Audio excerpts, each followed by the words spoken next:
back at it again. And so it's really good to be back, particularly because I've been away, and in this series, even though it may not bring in as many views as my other videos that are, on location on a particular site, looking at different things and different aspects.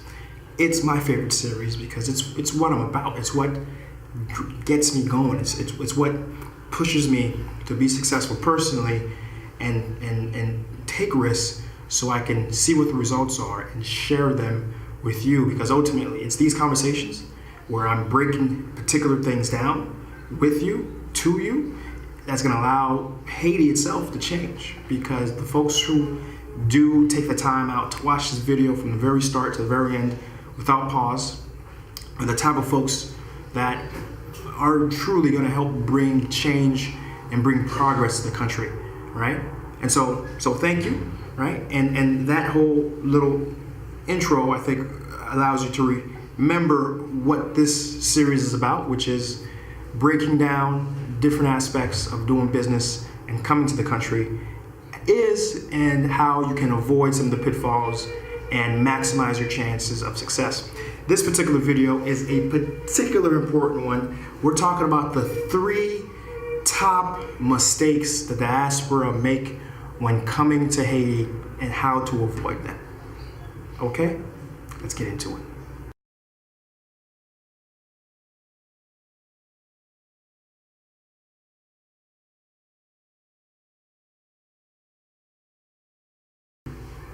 The very first issue, the very first thing that needs to be avoided when coming to do business in the country is not being here. You have to be here, right?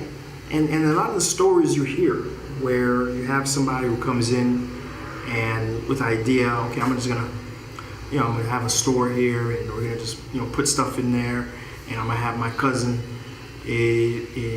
son, run it, or you have a gérant, be the person who keeps tabs on things, and you not be here physically, right?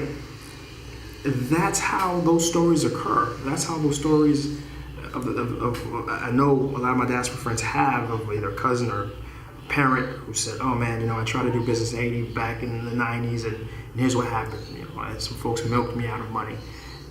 It's because they weren't there. They were on site, being on top of every detail, and that's true anywhere, but it's especially true in Haiti, right?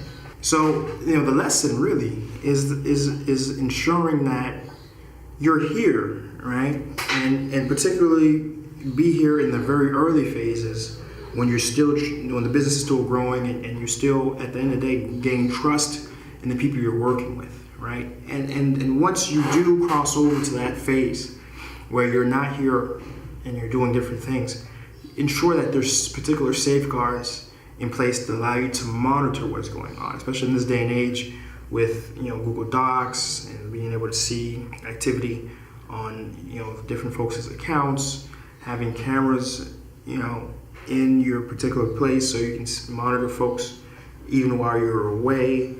And ultimately, too, having someone you really trust and has never give you any reason not to trust is really going to be crucial when you do cross over that point where you're not here every day. But again, that's down the road. That's 2, 3, 4 years when everything's established. When you first get here as a diaspora, make sure you're here and make sure you're engaged. Okay, that's one. Number 2, I can't say this loud enough, right?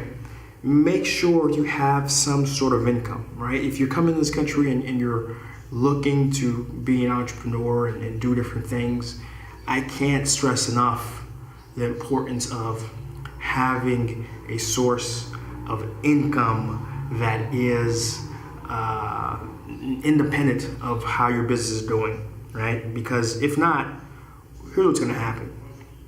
You're going to make very desperate decisions to make a penny while you're losing $1, right? While you're not taking your business in the direction that's really going to give the best payoff and best value, you're going to chase pennies and lose out on that big winner, right?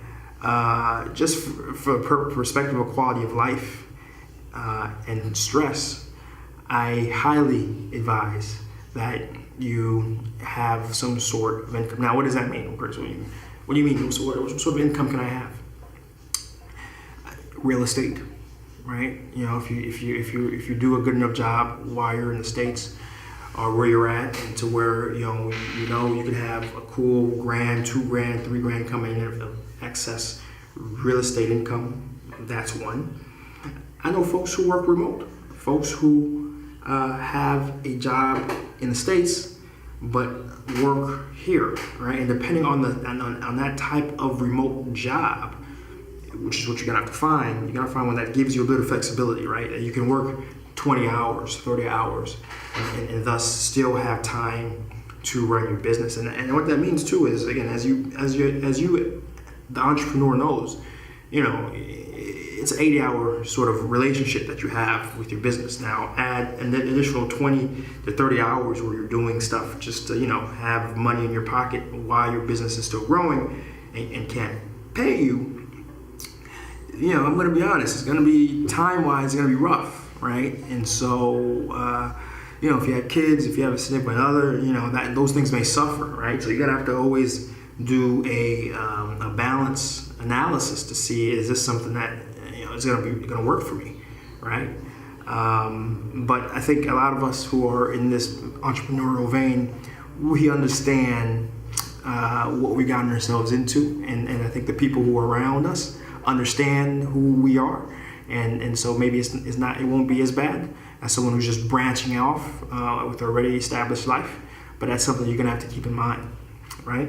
But again, selling your car. I know folks who just sell their home, sell their car, sell everything, move to Haiti, and then within a year they're destitute and moving back, sleeping on somebody's couch because the business didn't work. And one of the reasons why it didn't work is, again, they were doing things, chasing pennies, missing on dollars, and ultimately cost them. But ultimately, too, the level of stress and the inability to think past the day-to-day, that's going to affect you. So again, have an income coming into the country, independent, that allows you to be here while that income is still coming to you.